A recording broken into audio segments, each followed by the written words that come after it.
اللهم صل على سيدنا محمد يا رب صل وسلم دائما أبدا على حبيبك. الحمد لله نحمده ونستعينه ونستغفره ونؤمن به ونتوكل عليه ونعوذ بالله من شرور أنفسنا ومن سيئات أعمالنا ونعوذ بالله من شرور أنفسنا ومن سيئات أعمالنا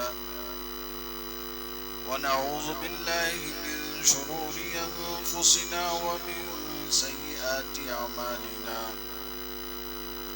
من يهده الله فلا مضل له ومن يضلله فلا هادي له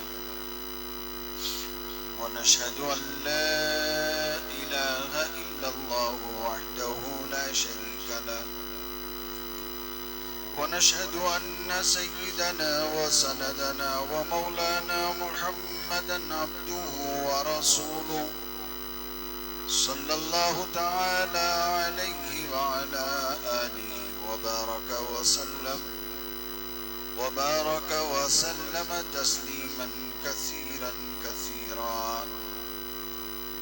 أما بعد فقد قال الله تبارك وتعالى في القرآن المجيد: أعوذ بالله من الشيطان الرجيم بسم الله الرحمن الرحيم. هو الذي بعث في الأميين رسولا منهم يتلو عليهم آياته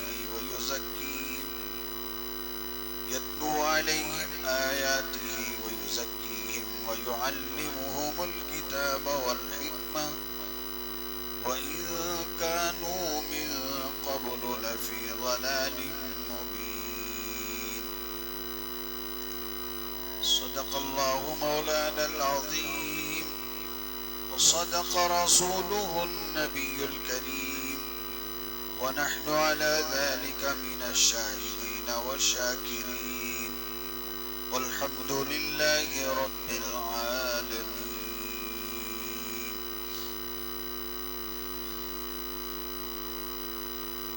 بزرگان محترم، حاضرین کرام، ربیع الاول کا مہینہ شروع ہو چکا ہے. جیسے ہی یہ ماہ مبارک شروع ہوتا ہے، عاشقان رسول حضرت محمد رسول اللہ صلی اللہ علیہ وآلہ وسلم کے جو امتی ہیں، چاہنے والے، ان کے اندر ایک نئی زندگی اور تازگی، ایک نیا جذبہ، امنگ، جوش پیدا ہوتا ہے. یہ وہ مبارک مہینہ ہے جس میں ہمارے اور آپ کے آقا حضرت نبی کریم صلی اللہ علیہ وآلہ وسلم کی ولادت باسعادت ہوئی. آپ اسی مہینے میں دنیا میں تشریف لائے اور بہت سارے مسلمان اپنی جگہوں میں دل و جان سے جشن ولادت مناتے ہیں اور خوشیوں کا اظہار کرتے ہیں. تو ایک محبت کی پہچان، محبت کی علامت کہ غلام کو اپنے آقا کے آنے سے خوشی ہوتی ہے کہ آپ آئے، دنیا کے اندر روشنی آئی، آپ آئے، دنیا کے اندر سے ظلمت اور کالی گھٹاؤں کا خاتمہ ہوا، نئی زندگی، نئی روشنی اور ہدایات کی فضا آپ صلی اللہ علیہ وآلہ وسلم کے آنے سے قائم ہو. اللہ تبارک و تعالیٰ نے انسانیت پر جتنے احسانات فرمائے،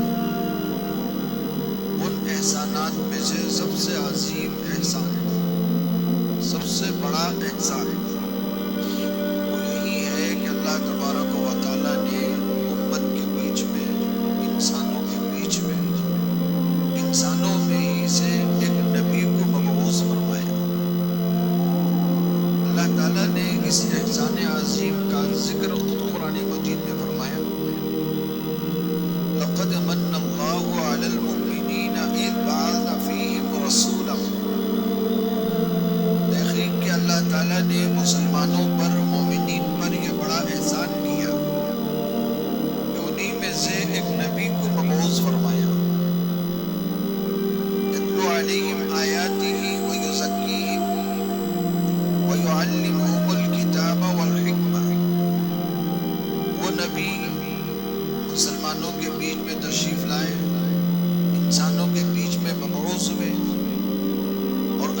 تعالیٰ کی آیات تلاوت کی اور ان کا تزکیہ کیا اور انہیں علوم سکھائے،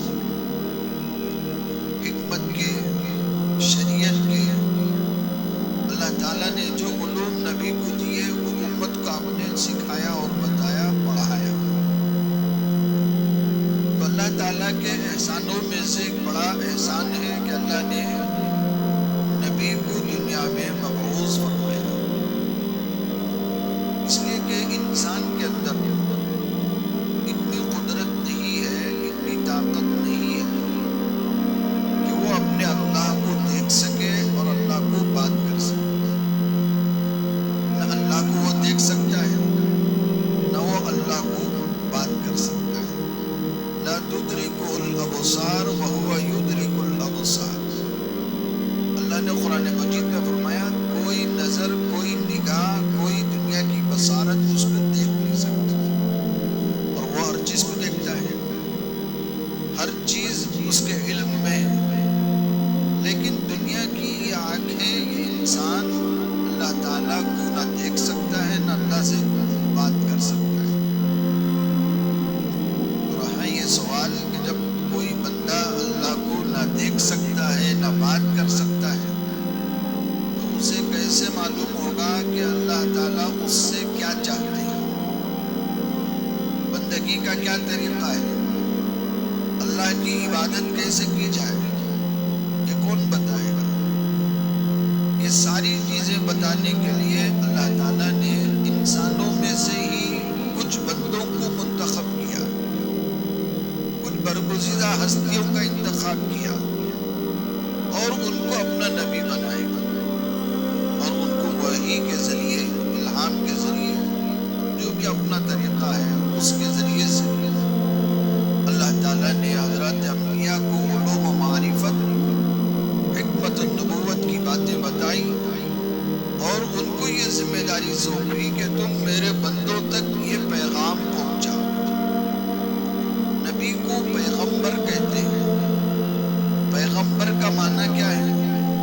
پیغمبر کا معنی ہے پیغام پہنچانے والے، یعنی اللہ کا پیغام جو بندوں کے نام ہے، آسمانی کتابوں کی شکل میں، آسمانی صحیفوں کی شکل میں، یا نبی کو جو الہام ہوتا ہے، جو وحی ہوتی ہے اس کی شکل میں، جو پیغام اللہ نے بندوں تک پہنچایا وہ واسطہ نبی کے، یعنی نبیوں کے راستے سے اللہ تعالیٰ نے بندوں کو پیغام دیا اور بتایا کہ یہ میری بندگی کا طریقہ ہے، میں تمہارا خدا ہوں، تم میری ہی عبادت کرو، میرے ساتھ کسی کو شریک نہ ٹھہرو، میری یہ کتابیں ہیں، میرے یہ رسول ہیں، میری یہ مخلوق ہے، میری اس طرح بندگی کرنا ہے۔ تو اللہ تعالیٰ نے آسمانی کتابوں کو دے کر نبیوں کے واسطے سے اللہ نے اپنا پیغام بندوں تک پہنچایا۔ اس کے لیے واسطہ ذریعہ ہے حضرات انبیاء۔ تو ان انبیاء کی جماعت کے سردار ہیں حضرت رسول اللہ صلی اللہ علیہ وآلہ وسلم۔ اب سید الانبیاء ہیں، تمام انبیاء کے سردار، بلکہ آپ امام الانبیاء بھی ہیں، آپ انبیاء کے امام ہیں۔ اور تمام نبیوں کو یہ تاکید کی گئی کہ تمہارے دور میں یا تمہارے بعد جب یہ آخری نبی آئیں گے تو تم ان پر ایمان لاؤ گے، ان کی تعظیم کرو گے، ان کی مدد کرو گے، ان کا احترام کرو گے۔ یہ نبیوں سے عہد لیا گیا۔ تو ہمارے اور آپ کے آقا حضرت نبی کریم صلی اللہ علیہ وآلہ وسلم کا دنیا میں تشریف لانا یہ اللہ کا عظیم احسان ہے۔ اسی کا ذکر اللہ نے قرآن میں فرمایا لَقَدْ مَنَّ اللَّهُ عَلَى الْمُؤْمِنِينَ إِذْ بَعَثَ فِيهِمْ رَسُولًا۔ الگ الگ طریقوں سے الفاظ کی تبدیلی سے، ایک جگہ من انفسہم کہا، ایک جگہ منہم کہا۔ نبیوں کو اللہ نے بھیجا، خاص کر آخری نبی کا آنا یہ بڑا احسان۔ حضرت نبی کریم صلی اللہ علیہ وآلہ وسلم خود فرمایا کرتے تھے کہ میں حضرت ابراہیم کی دعا ہوں، انا دعوت ابراہیم،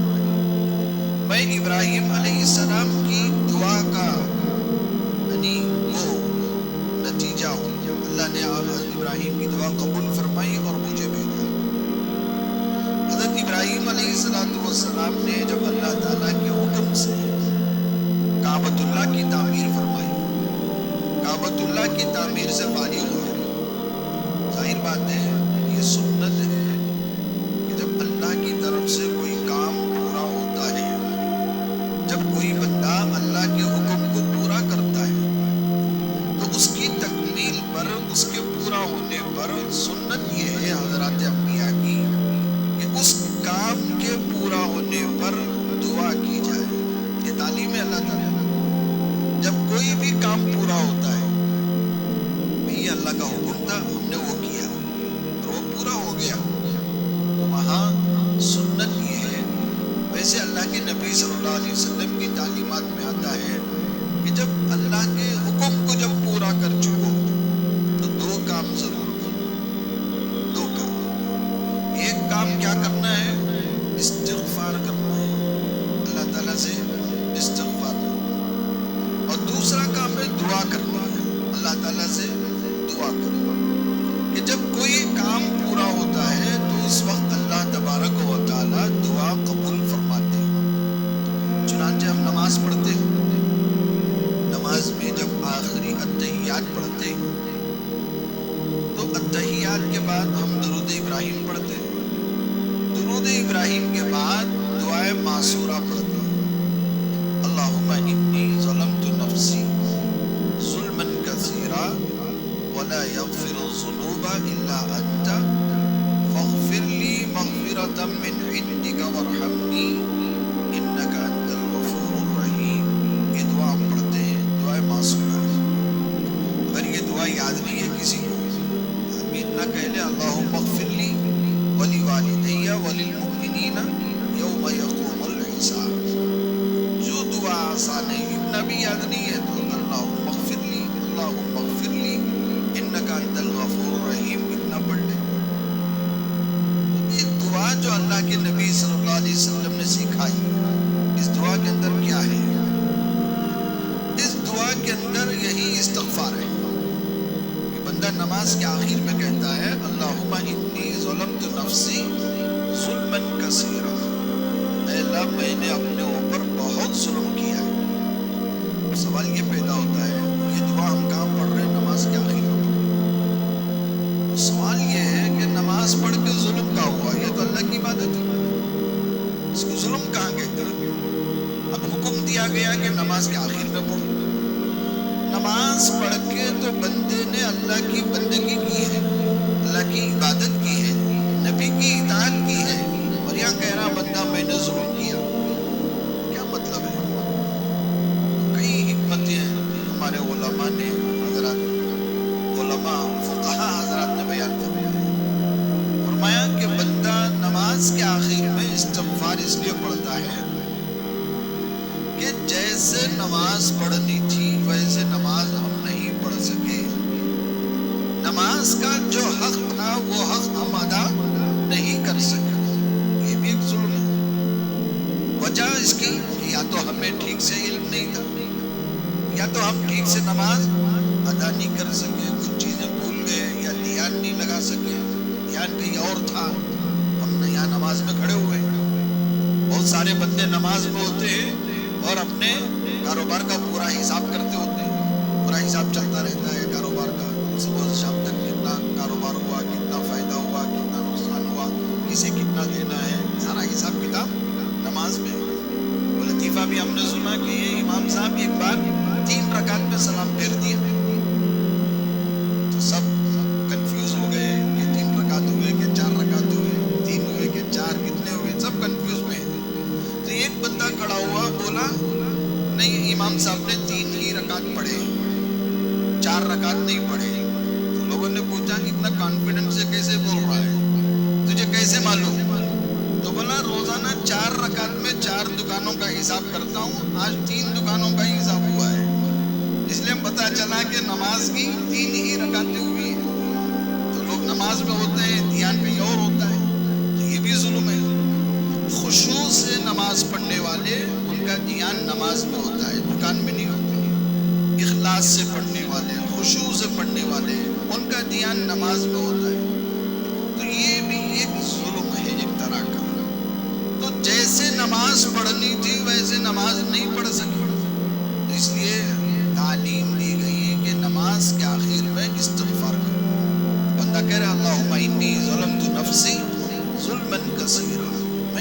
ظلم کیا اپنے اوپر، فاغفر لی مغفرۃ من عندک، تو اپنی خاص بخشش سے مجھے معاف کر دے. بندہ اللہ سے کہہ رہا ہے کہ اللہ تو مجھے اپنی خاص بخشش سے میری مغفرت کر دے. انک انت الغفور الرحیم، تو بڑا بخشنے والا مہربان ہے. یہ دعا بندہ پڑھتا ہے. اس طرح کوئی بندہ یہ دعا پڑھے، اللہم اغفر لی ولوالدی وللمؤمنین یوم یقوم الحساب، اس میں بھی استغفار ہے. بندہ کہہ رہا اللہم اغفر لی، اے اللہ تو مجھے معاف کر دے، مجھے، میرے والدین کو، تمام مسلمانوں کو، اس دن جس دن حساب قائم ہوگا، قیامت قائم ہوگی، اس دن مجھے معاف کر دے. اور یہ بھی تعلیم ہے کہ سلام پھیرنے کے بعد آدمی استغفر اللہ 3 بار پڑھے. استغفر اللہ، استغفر اللہ، استغفر. تو نماز کے آخر میں استغفار کیوں سکھائی گئی؟ اس لیے کہ بندے سے جو کوتاہی، کمی، خامی ہے وہ معاف ہو جائے، اللہ تعالیٰ معاف کر دے. تو 2 باتیں بیان فرمائی کہ ایک بندہ کام کے پورا ہونے پر ایک استغفار کرے، دوسرا اللہ تعالیٰ سے دعا کرے. نتیجہ کیا ہوگا؟ اللہ تعالیٰ اس دعا کو ضرور قبول فرمائے گا. اس لیے فرمایا نماز کے بعد فوراً دعا کرو. نماز کے بعد دعائیں اللہ قبول فرماتے ہیں. اس لیے نماز ایک عبادت ہے، نماز ایک اللہ کا حکم ہے، نماز ایک عمل ہے. جب پورا ہوتا ہے سلام پھیرنے کے بعد، اللہ کے نبی صلی اللہ علیہ وسلم نے فرمایا فرض نمازوں کے بعد کی جانے والی دعا ضرور قبول ہوتی ہے. نبی کا فرمان ہے کہ نماز چونکہ ایک عبادت ہے، ایک عمل ہے، جب یہ پورا ہوا تو اب دعا کرو. بہت سارے لوگ ہوتے ہیں جو سلام پھیرنے کا انتظار کرتے ہیں، جیسے ہی سلام پھیرا کھڑا سے اٹھ کے بھاگنے لگے، یوں لگا کہ ابھی ان کو کھول کے چھوڑ دیا گیا ہے، چین سے آزاد کیا گیا ہے. سلام پھیرتے اٹھ کے بھاگتے ہیں. دعا نہ خود کو کرنے کی فرصت ہے، نہ امام صاحب کی دعا میں بیٹھنے کی فرصت ہے. سلام پھیرتے ہی میں تو یہاں تک کہتا ہوں کہ یہ مجبور ہے بیچارے یہاں سلام پھیر رہے ہیں. اگر ان کی اجازت ہوتی دکان میں سلام پھیرنے کی تو اتحیات دکان میں پڑھتے، اس لیے کہ اجازت نہیں ہے نا، یہاں اتحیات پڑھنا ہے. نماز ختم کر کے دکان کو بھاگنے کی، دوڑنے کی اتنی جلدی ہوتی ہے کہ ایک سلام پھیرا کے نہیں، دوسرے سلام پھیرنے تک دکانوں کے شٹر کھولنے کی آوازیں آتی ہیں. میں خود یہاں کئی بار محسوس کیا، ایک طرف پھیرا دوسرا پھیرا کہ نہیں، دھڑ دھڑ دھڑ سے شٹر کھلتے ہیں. کیوں؟ دھندا ہے، اتنے بزی ہیں، اتنے مجبور ہیں کہ لوگ، آدمی یہاں نماز پڑھ رہے ہیں. اگر دکان میں سلام پھیرنے کی اجازت ہوتی تو ضرور وہاں جا کے سلام پھیر لیتے. تو دعا اللہ تعالیٰ قبول فرماتے ہیں فرض نمازوں کے بعد، اور وہ بھی جمعہ کی نماز کے بعد. چونکہ ایک بڑی جماعت ہوتی ہے، لوگ بھاگنے میں رہتے ہیں، آتے دیر سے جاتے جلدی سے. یہ ہمارا اصول ہے، ہمارا معمول ہو گیا، ہماری عادت بن گئی کہ ہم مسجد کو دیر سے آتے ہیں اور جلدی بھاگتے ہیں. یعنی اللہ کے گھر میں ہم بے قرار رہتے ہیں، تڑپتے ہیں. جیسے اللہ کے نبی صلی اللہ علیہ وسلم نے فرمایا مومن کی شان مسجد میں ایسی ہے جیسے مچھلی پانی کے اندر رہتی ہے. یعنی مومن مسجد میں اتنا سکون سے رہتا ہے جیسے مچھلی پانی میں سکون سے رہتی ہے. ابھی زندگی اس کی، مچھلی کے لیے پانی کیا ہے؟ زندگی ہے. مچھلی پانی کے باہر آ جائے تو زندگی ختم. تو مچھلی کا سکون پانی میں ہے، مچھلی کی زندگی پانی میں ہے. تو مومن کی زندگی مسجد میں ہے، مومن کا سکون مسجد میں ہے. اب بندہ مومن مسجد میں ایسے سکون سے رہتا ہے جیسے مچھلی پانی میں سکون سے رہتی ہے. اور آگے فرمایا منافق کے لیے مسجد ایسا ہے جیسے مچھلی کے لیے پانی کے باہر کی زندگی ہے. جیسے مچھلی پانی کے باہر تڑپتی ہے، بے قرار ہوتی ہے، زندگی کے لیے ترستی ہے، منافق مسجد میں ایسے تڑپتا ہے، ایسے بے قرار ہوتا ہے. وہ سوچتا ہے جیسے مچھلی سوچتی ہے کہ مجھے کوئی اٹھا کے پانی میں ڈال دے، میری زندگی ہو جائے گی. تو منافق بھی ایسے ہی تڑپتا ہے کہ بھئی امام صاحب جلدی سلام پھیر دے، میں فوراً باہر جاؤں.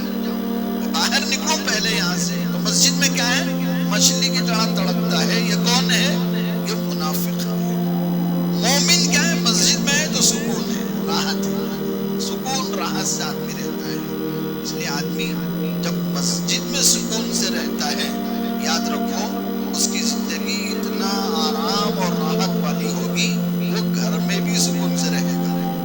گھر میں بھی سکون ہے، بیوی بچوں سے سکون راحت ہے.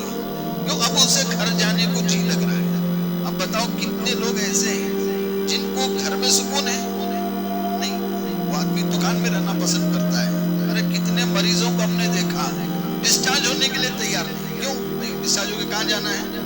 گھر جانا ہے. اب گھر جا کے وہ عورت بیوی اس کا منہ دیکھنے سے اچھا ہے کہ گھر میں اسپتال میں پڑا لو. صاحب کو ڈسچارج کرنے لگے، بولے کہاں جانا ہے؟ گھر کو جانا. یہی رہنے دو، اور 2 دن آرام کریں گے. ان کو کہاں سکون ہے؟ ہسپتال میں سکون ہے، گھر میں سکون نہیں ہے. کیوں؟ گھر میں جائیں گے بیوی لڑے گی، زور کرے گی، اس کی آپس جو اس کا بک بک ہے وہ برداشت نہیں ہو رہا آج آدمی کو. تو آدمی کو اسپتال میں سکون ہے، گھر میں سکون نہیں ہے. وہ آدمی کو گھر میں سکون ہو تو اس سے پہلے آدمی کو کہاں سکون ہونا چاہیے؟ مسجد میں سکون ہونا چاہیے. تو مسجد میں تھوڑا آرام سے بیٹھو. مسجد میں 1.5-2 گھنٹہ ہمیں بیٹھنے کے لیے سکون نہیں ہے، راحت نہیں ہے.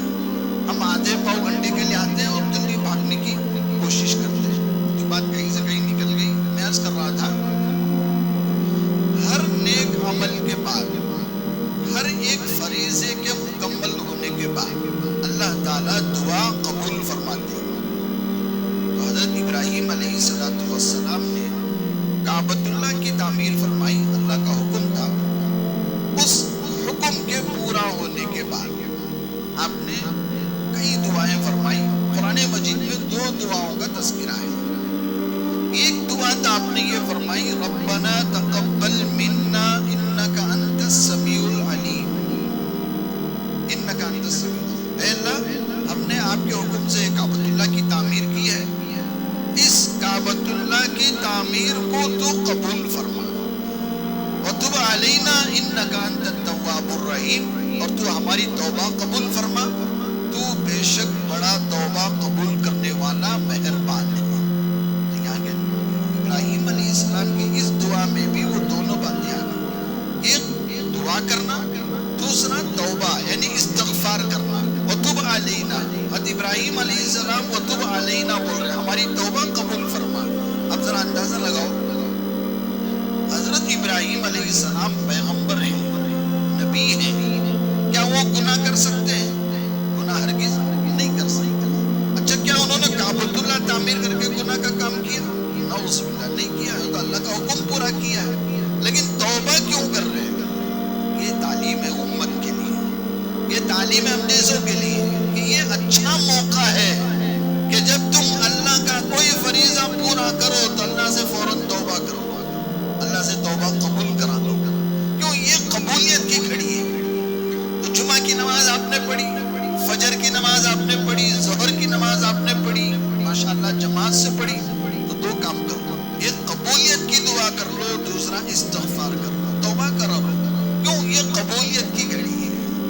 اللہ تبارک و تعالیٰ نے اس امت کے لیے خاص کرم فرمایا کہ قبولیت کی کچھ گھڑیاں تھیں، کچھ مواقع ایسے دیے کہ تم اس میں دعا کرو اللہ ضرور قبول کرے گا. جمعہ کے اندر بھی ایک وقت ایسا ہے کہ اس وقت میں کوئی بندہ جو دعا کرے اللہ وہ دعا قبول کر دے. یہی وقت ہے. اس وقت میں ہم بیٹھے ہوئے ہیں، اس وقت میں ہم اللہ سے جو دعا کرے اللہ دینے کے لیے تیار ہے. قبولیت کی گھڑی. تو حضرت ابراہیم علیہ السلام نے ایک دعا تو یہ فرمائی کہ یا اللہ تو اس کعبۃ اللہ کی تعمیر کو قبول فرما اور ہماری توبہ قبول فرما. اور دوسری دعا آپ نے فرمائی جس کا ذکر قرآن مجید میں ہے. ایک آپ نے وہ جو مکہ مکرمہ شہر ہے، اس وقت مکہ مکرمہ شہر نہیں تھا، وہ ایک جنگل، ایک وادی تھی، ایک ریتیلی زمین تھی. وہاں ایک درخت کا پتا نہیں تھا، ایک تنکا تک نہیں تھا، کچھ بھی نہیں تھا وہاں پہ. صرف حضرت حاجرہ ہیں، ان کے بیٹے اسماعیل ہیں، زمزم کا کنواں ہے. پہلے جب بیوی بچے کو چھوڑنے آئے تھے اس وقت وہ بھی نہیں تھا، زمزم کا کنواں بھی نہیں تھا، کچھ بھی نہیں تھا. پھر ایک عرصے کے بعد دوبارہ جب آپ مکہ آئے تو ماشاءاللہ پانی کا انتظام ہے، زمزم کا کنواں ہے، سب ایک قافلہ آ کے آباد ہوا ہے، ایک بستی آباد ہوئی. اس چھوٹی سی بستی جو آج مکہ مکرمہ ہے، جسے اللہ نے قرآن مجید میں ام القریٰ کہا، بستیوں کی ماں، بستیوں کی ماں، یہ ام القریٰ مکہ مکرمہ ہے. اس کے لیے آپ نے دعا فرمائی، اس کے لیے آپ نے 2 دعا فرمائی. ایک دعا یہ فرمائی کہ یا اللہ ان بستی والوں کو تر و تازہ پاکیزہ حلال رزق عطا فرما. ابراہیم علیہ السلام کی دعا ہے. وَارْزُقْ أَهْلَهُ مِنَ الثَّمَرَاتِ، اے اللہ ان بستی والوں کو پاکیزہ تازہ تر و تازہ پھل کھلا. نتیجہ ظاہر ہے ابراہیم علیہ السلام نے تقریباً 4000 سال پہلے یہ دعا کی ہے، اور آج تک اس بستی میں تر و تازہ پھل مل رہے ہیں، تر و تازہ کھجور مل رہے ہیں. دنیا کے کونے کونے سے پھل، کونے کونے کے پھل وہاں ملتے ہیں تر و تازہ. یہ کس کی دعا کی برکت ہے؟ حضرت ابراہیم علیہ السلام کی دعا کی برکت. تو اس مکہ مکرمہ کے لیے آپ نے 2 دعا فرمائی. ایک تو یہ دعا فرمائی کہ ان بستی والوں کو تر و تازہ پاکیزہ حلال رزق عطا فرما، فراوانی کے ساتھ. اللہ نے وہ دعا بھی قبول فرمائی. اور دوسری دعا اس مکے والوں کے لیے یہ فرمائی وَبَعَثْ فِيهِمْ رَسُولًا مِّنْ أَنفُسِهِمْ يَتْلُو عَلَيْهِمْ آيَاتِكَ وَيُعَلِّمُهُمُ الْكِتَابَ وَالْحِكْمَةَ. اے اللہ ان بستی والوں کے بیچ میں ایک پیغمبر مبعوث فرما، ایک پیغمبر کو بھیج جو تیری آیتوں کو پڑھ کے سنائے، لوگوں کا تزکیہ کرے اور علوم و معرفت کی، حکمت کی، شریعت کی باتیں ان کو سکھائے. یہ دعا تھی ابراہیم علیہ السلام کی تقریباً ہزاروں سال پہلے.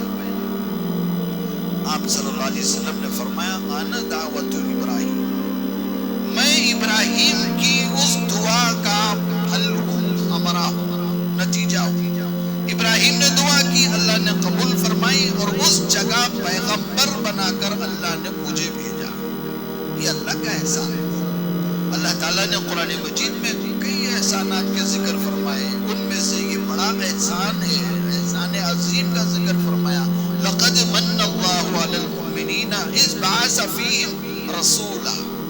تحقیق کہ اللہ نے مکے والوں پر بلکہ مومنین پر بڑا احسان فرمایا کہ انہی میں سے اللہ نے ایک رسول کو بھیجا، انہی میں سے ایک پیغمبر کو بھیجا. تو دنیا کے اندر اللہ کے جتنے انعامات ہیں، جتنے احسانات ہیں، ان میں سے اگر کوئی بڑا احسان ہے تو وہ نبیوں کا دنیا میں مبعوث ہونا. اور نبیوں میں سے نبیوں کے سردار، نبیوں کے امام حضرت رسول اللہ صلی اللہ علیہ وآلہ وسلم کا دنیا میں آنا، یہ اللہ کا بڑا احسان ہے. کہ حضرت رسول کریم صلی اللہ علیہ وآلہ وسلم آپ انسان، بشر، اور ہماری طرح کھاتے پیتے گھرانے میں، ہماری طرح خاندانوں کے بیچ میں آپ تشریف لائے اور فرمایا انما انا بشر مثلکم، میں تمہاری طرح کا ایک انسان ہوں، تمہاری طرح کھاتا پیتا ہوں، شادیاں کرتا ہوں، میرے بھی گھر ہے، بال بچے ہیں، میرا بھی کاروبار ہے، دھندا ہے، تجارت ہے، میں بھی کرتا ہوں. لیکن یہ کہ اللہ نے مجھے نبی بنایا.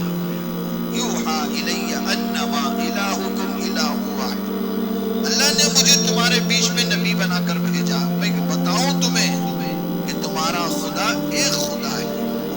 انما یوحا الی انما الہکم الہ واحد، تمہارا خدا ایک ہی خدا ہے. اس لیے جو چاہتے ہیں کہ اللہ کی رضا حاصل کریں، جو چاہتے ہیں اللہ کی بندگی کریں، جو چاہتے ہیں کہ وہ اللہ ان سے خوش ہو جائے، تو ان کے لیے چاہیے فمن کان یرجو لقاء ربی فلیعمل عملا صالحا. ان کو چاہیے کہ اچھے عمل کریں. ولا یشرک بعبادت ربہ احدا، اللہ کی بندگی میں کسی اور کو شریک نہ کرے، کسی اور کو شریک نہ کرے. عظمت کے نام پر، محبت کے نام پر، عقیدت کے نام پر کہیں ایسا نہ ہو کہ ایک مخلوق کو، ایک بندے کو خدا کا درجہ دے دو. یہ ہماری شریعت میں اس کی اجازت ہرگز نہیں ہے. محبت ضرور کرو اپنے پیغمبر سے، عقیدت واجب ہے، احترام واجب ہے، عظمت کرنا فرض ہے نبی کا، لیکن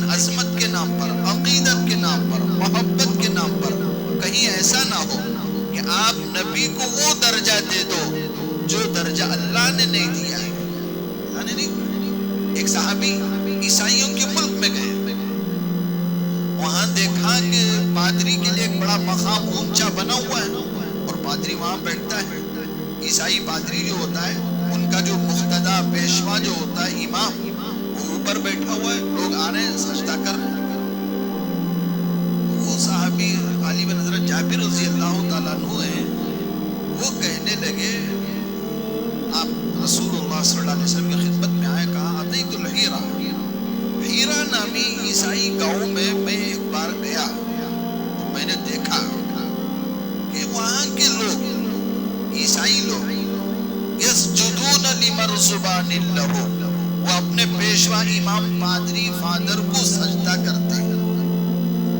تو میرے دل میں خیال آیا کہ اگر یہ احترام کا طریقہ ہے, یہ تعظیم کا طریقہ ہے, تو ہمارے لیے سب سے زیادہ عظمت والی شخصیت کوئی ہے تو وہ آپ کی ہے, قابل احترام ہستی کوئی ہے تو آپ کی ہے.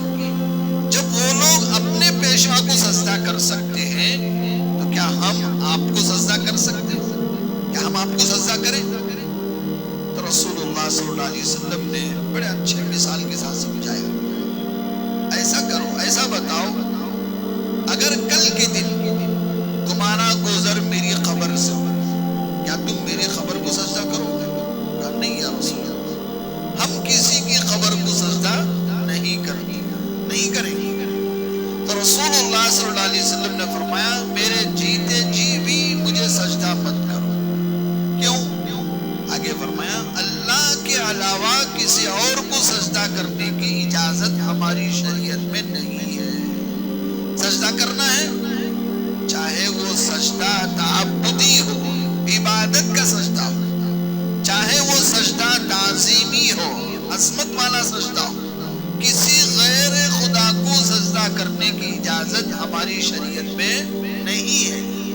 چاہے زندے کو چاہے قبر کو, کسی مزار میں گئے وہاں سجدہ کرنے لگے, حرام ہے, ہماری شریعت میں اس کی اجازت نہیں ہے.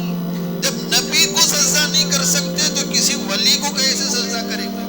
نہیں کر سکتے. احترام ہے, عظمت کرو, دل میں محبت کرو, جو عظمت ہے وہ دل میں بٹھاؤ, ان سے جو آپ پڑھنا ہے, جو ان کو پہنچانا ہے وہ پہنچاؤ, زیارت کرنا ہے زیارت کرو, لیکن یہ ہرگز اجازت نہیں ہے کہ آپ کسی مزار پہ جا کے سجدہ کرو, ہرگز اجازت نہیں ہے. نبی نے صاف منع فرمایا اور کہہ دیا ہماری شریعت میں غیر خدا کو سجدہ کرنے کی اجازت نہیں ہے. اگر ہوتی تو عورت کو وہ حکم ہوتا کہ اپنے شوہر کو سجدہ کرے, لیکن وہ بھی نہیں ہے, وہ حکم بھی نہیں ہے. جب ایک عورت کو شوہر کو سجدہ کرنے کی اجازت نہیں ہے تو ساس سسر کو سجدہ کرنے کی اجازت ہے؟ نہیں. ساس سسر کو سجدہ کرنے کی بھی اجازت نہیں ہے, لیکن چل رہا ہے. عید بارات میں, بقرعید میں, رمضان میں بہو آتی ہے, ساس ماں کو, سسر صاحب کو سجدہ کرتی ہے, سب چل رہا ہے, لیکن شریعت میں اس کی اجازت نہیں ہے. ہرگز یہ غیروں سے آیا ہوا ہے. بھئی آشیرواد, بھئی ان سے یہ لے لو, آشیرواد لے لو, جھکو پیر پڑو. ہماری شریعت میں نہ کسی کے پیر پڑنے کی ضرورت ہے, نہ کسی کو پیر مارنے کی ضرورت ہے. نہیں, ہماری شریعت میں ان چیزوں کی کوئی گنجائش نہیں. صرف جھکنا, پیشانی ٹیکنا, پیشانی رگڑنا, اگر اجازت ہے تو صرف خدا کے لیے. ہم نماز میں یہی نیت کرتے ہیں, نماز میں سجدہ ہے, نماز میں رکوع ہے, جھکنا ہے اور ناک اور پیشانی رگڑنا ہے. تو ہم نماز پڑھتے ہیں, نماز سے پہلے کیا نیت کرتے ہیں؟ میں یہ نماز پڑھ رہا ہوں واسطے اللہ کے, کسی اور کے واسطے نہیں ہے. یہ الگ بات ہے کہ آج کے دور میں لوگ واسطے زبردستی کے بھی پڑھتے ہیں, واسطے اللہ کے نہیں پڑھتے, واسطے زبردستی کے. میں متولی نماز نہیں پڑھا تو لوگ کیا بولیں گے, میں صدر میں نماز نہیں پڑھا تو لوگ کیا بولیں گے, میں مؤذن نماز نہیں پڑھا تو لوگ کیا بولیں گے. واسطے زبردستی کے بھی ہے. میں داڑھی رکھا ہوں, میں جماعت والا آدمی, میں نماز نہیں پڑھا تو لوگ کیا بولیں گے. لوگ کیا بولیں گے؟ لوگوں کا کام ہی بولنا ہے, وہ ایسا بھی بولیں گے ویسا بھی بولیں گے. ہمیں تو کام کرنا ہے اللہ کے لیے. اسی لیے نیت سکھائی گئی کہ تم نماز پڑھ رہے ہو, نیت کرو واسطے اللہ کے, واسطے زبردستی کے نہیں, واسطے اللہ کے. تو اب سجدہ ہے, رکوع ہے, کس کے لیے کر رہے ہیں؟ اللہ کے لیے کر رہے ہیں. تو یہ ساری شریعت باتیں، سارے احکامات ہمیں کس نے بتائے؟ نبی نے بتایا۔ نبی نے ہمیں سارا کا سارا دین سکھا دیا۔ یہ احسانی طور کیا ہے؟ اسی احسان کا ذکر اللہ نے فرمایا کہ ہم نے مومنین پر بڑا احسان کیا کہ ان کے بیچ میں ہم نے نبی کو بھیجا۔ حضرت رسول اللہ صلی اللہ علیہ وآلہ وسلم دنیا میں تشریف لائے، یہ اللہ کا احسان، یہ ہمارے ماں باپ سے بڑا احسان ہے۔ ماں باپ کا اتنا بڑا احسان نہیں جتنا اللہ کا ہے۔ اللہ نے وہ احسان کیا ہمارے اوپر جس کا ذکر فرمایا۔ یہ ضرور ہے کہ اللہ نے ماں باپ کا احترام کرنے کا حکم دیا، ماں باپ کی اطاعت کرنے کا حکم دیا، لیکن اس سے بڑا، اس سے پہلا حق ہے کہ نبی کی اطاعت کرو، نبی کی پیروی کرو، نبی کی بات مانو۔ کیوں؟ یہ نبی کا آنا تمہارے لیے تمہارے ماں باپ سے بڑا احسان ہے۔ اسی لیے چیلنج کیا گیا، یہ تاکید کی گئی آپ کو کہ تمہارے دل میں تمہارے ماں باپ سے زیادہ نبی کی محبت ہونی چاہیے، تمہارے ماں باپ سے زیادہ، تمہارے بھائی بہن سے زیادہ، تمہارے بیوی بچوں سے زیادہ، تمہاری اولاد سے زیادہ، تمہاری دولت سے زیادہ، یہاں تک کہ تمہاری جان سے زیادہ محبت نبی سے ہونی چاہیے۔ نبی سے اگر یہ محبت نہیں ہوگی تو تم کامل ایمان والے نہیں ہو سکتے۔ اسی کا ذکر نبی کریم صلی اللہ علیہ وسلم نے فرمایا، لا یؤمن احدکم حتی اکون الیہ احب الیہ من والدہ وولدہ والناس اجمعین۔ فرمایا تم میں سے کوئی شخص اس وقت تک کامل مومن نہیں ہو سکتا جب تک کہ میں تمہارے نزدیک تمہارے باپ سے زیادہ، تمہاری اولاد سے زیادہ، بلکہ تمام لوگوں سے زیادہ میری محبت تمہارے دل میں آ جائے۔ یہ ضروری ہے۔ شریعت اگر تمہیں قیامت کے دن نجات چاہیے تو تمہارے دل میں نبی سے محبت چاہیے، نبی کی محبت اپنی جان سے زیادہ۔ ایک دیہاتی آیا رسول اللہ صلی اللہ علیہ وسلم کی خدمت میں، کہا یا رسول اللہ قیامت کب آئے گی؟ تو رسول اللہ صلی اللہ علیہ وسلم نے پوچھا بڑی جلدی ہے تجھے قیامت کی، کیا تیاری کیا؟ ما عادت لہا، قیامت کے لیے تو نے کیا تیاری کی، کیا بھیجا بھائی، کیا ہے تیرے پاس؟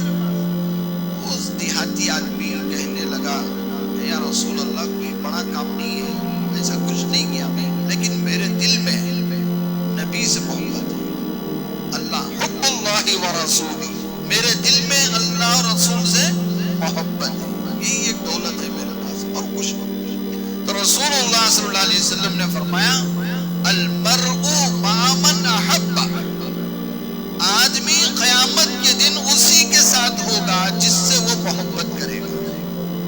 نبی سے محبت ہے، صحابہ سے محبت ہے، ابو بکر سے محبت ہے، عمر فاروق سے محبت ہے، عثمان غنی، علی مرتضیٰ سے محبت ہے، تو ہمارا حشر ان جماعت کے ساتھ ہوگا، ان حضرات کے ساتھ ہوگا، ان بزرگوں کے ساتھ ہوگا۔ اگر اللہ نہ کرے محبت غیرے سے ہو جائے، کسی فلم اسٹار سے ہو جائے، کسی اور پاگل سے ہو جائے، کسی دولت مند سے ہو جائے، کسی عہدے دار سے ہو جائے، کوئی دنیا دار ہے، کافر ہے، ناشتہ ہے اور وہ بے حیائی پھیلاتا ہے، اور ایسے سے ہماری محبت ہو گئی، اور محبت دولت بھی معمولی محبت نہیں، ایسی محبت، فلم اسٹار جیسے بال بنا رہا ہے میرے بال بھی ویسے، انہیں فلم اسٹار جیسے کپڑے پہن رہا ہے میرے کپڑے بھی ویسے، انہیں فلم اسٹار جیسا کھا رہا ہے پی رہا ہے میرا کھانا پینا بھی ویسا۔ وہ محبت معمولی محبت، اگر وہ محبت اگر ہے کسی غیرے سے تو قیامت کے دن اس کا حشر اسی غیرے کے ساتھ ہوگا۔ اگر وہی محبت نبی سے، کیسی؟ معمولی نہیں، کھانا پینا نبی جیسا، لباس نبی جیسا، چہرہ نبی جیسا، اٹھنا بیٹھنا نبی جیسا، بول چال نبی جیسی، شادی بیاہ نبی جیسی، تو یہ محبت ہے تو واقعی اس کا حشر قیامت کے دن نبی کے ساتھ ہوگا۔ اصلی محبت کی ایک پہچان ہوتی ہے، ایک محبت کی صورت ہوتی ہے، شکل ہوتی ہے۔ بہت سارے لوگ عقیدت میں آتے ہیں، محبت میں پتہ نہیں کیا کیا کرنے لگتے ہیں، عقیدت کا اظہار ہے۔ میں ان جذبات کا بھی احترام کرتا ہوں، مذاق نہیں ہے، احترام ہے، دل میں محبت ہے واقعی کہ لوگ ماشاءاللہ نام سن ہوتے ہی درود پڑھتے ہیں. واقعی بے اختیار درود آ جاتا ہے زبان میں. محمد صلی اللہ علیہ وسلم آ گیا، محبت ہے. اور کتنے بھائی ایسے ماشاءاللہ نام سنتے ہی انگوٹھے پہ بوسہ دیتے ہیں، آنکھوں میں لگاتے ہیں. محبت کا اظہار ہے جو بھی ہو، لیکن یہ سب محبت کا اظہار ہے، محبت کی شکل ہے، محبت کی صورت ہے. لیکن اصلی محبت پہ کب آؤ گے؟ اصلی محبت کیا ہے؟ میرے سر نبی کے سر جیسا، میرا لباس نبی کے لباس جیسا، میرا کھانا پینا نبی کے کھانے پینے جیسا، میرا سونا اٹھنا بیٹھنا نبی کے اٹھنے بیٹھنے جیسا. اگر یہ بدل جائے، یہ کنورٹ ہو جائے، تو واقعی حقیقی محبت نبی سے ہماری ہو گئی. دیوانہ، پاگل، مجنون کسے کہتے ہیں؟ میں فلاں کا مجنون ہوں، میں نبی کا مجنون ہوں، میں نبی کا پاگل ہوں. کیا مطلب ہے؟ نبی کے ہر ادا سے اسے محبت ہے. وہ یہ نہیں پوچھتا کہ موقدہ کی غیر موقدہ کی، ضروری کی غیر ضروری کی، نہیں پوچھتا. نبی کی سنت ہے. میں دیوانہ ہوں، میرے اوپر فرض ہے، واجب ہے کہ میں نبی کی ادا پر مر مٹ زندگی گزاروں. یہ اللہ کے عظیم احسانات میں سے یہ احسان ہے کہ اللہ نے حضرت رسول اللہ صلی اللہ علیہ وسلم کو مبعوث فرمایا. یہ اس کی قدر ہے. تو قدر یہی ہے کہ ہم نبی کی تعلیمات کو اپنائیں، نبی کی سنتوں کو اپنائیں، نبی سے سچی پکی محبت کریں. یہ 3 حق ہیں ہر امتی پر کہ وہ نبی سے محبت کرے، نبی کا احترام کرے، نبی کی اطاعت کرے. یہ 3 باتیں، نبی سے محبت، نبی کا احترام یعنی تعظیم، اور تیسرا نبی کی اطاعت پیروی کرو. یہ تینوں باتیں ہر امتی پر واجب ہیں. آپشن نہیں ہے، چاہے تو کرو نہیں تو نہیں کرو، نہیں، واجب ہے، کرنا ہے. اس سے ہٹ کر ہم کسی اور راستے پر جائیں گے، امتی کہلانے کے لائق نہیں رہیں گے. قیامت کے دن شفاعت نہیں ملے گی، نظر توجہ نہیں ہوگی. ہو بھی گئی تو فرشتے آگے بتائیں گے نہیں یا رسول اللہ، یہ آپ کا دیوانہ نہیں تھا، یہ کسی اور دیوانے کا دیوانہ تھا، یہ کسی اور پاگل کا دیوانہ تھا، یہ آپ کا دیوانہ نہیں تھا.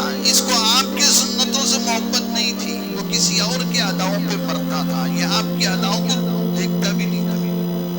تو اللہ کے نبی فرمائیں گے صحبت صحبت، دور ہو جاؤ یہاں سے، ہٹ جاؤ یہاں سے. اب بتاؤ اس دن نبی کے علاوہ کوئی اور ہمارا نہیں ہوگا، اور وہ نبی کہتے دور ہو جاؤ تو کوئی اور راستہ نجات کا نہیں ہے. اس لیے اللہ ہمیں نیک توفیق عطا فرمائے، نبی پاک صلی اللہ علیہ وسلم کی سچی پکی محبت نصیب فرمائے، آپ کے سنتوں پر عمل پیرا ہونے کی توفیق عطا فرمائے. جاتے ہوئے آپ حضرات سے گزارش ہے، ضرور دھیان اور یاد کے ساتھ ہماری مسجد کے لیے زیادہ سے زیادہ چندہ دیتے ہوئے جائیں، تعاون کرتے ہوئے جائیں. دعا ہے کہ اللہ پاک آپ کی کمائیوں میں خوب برکتیں عطا فرمائے، جو بھی پریشانیاں اللہ انہیں دور فرمائے. وآخر دعوانا الحمدللہ.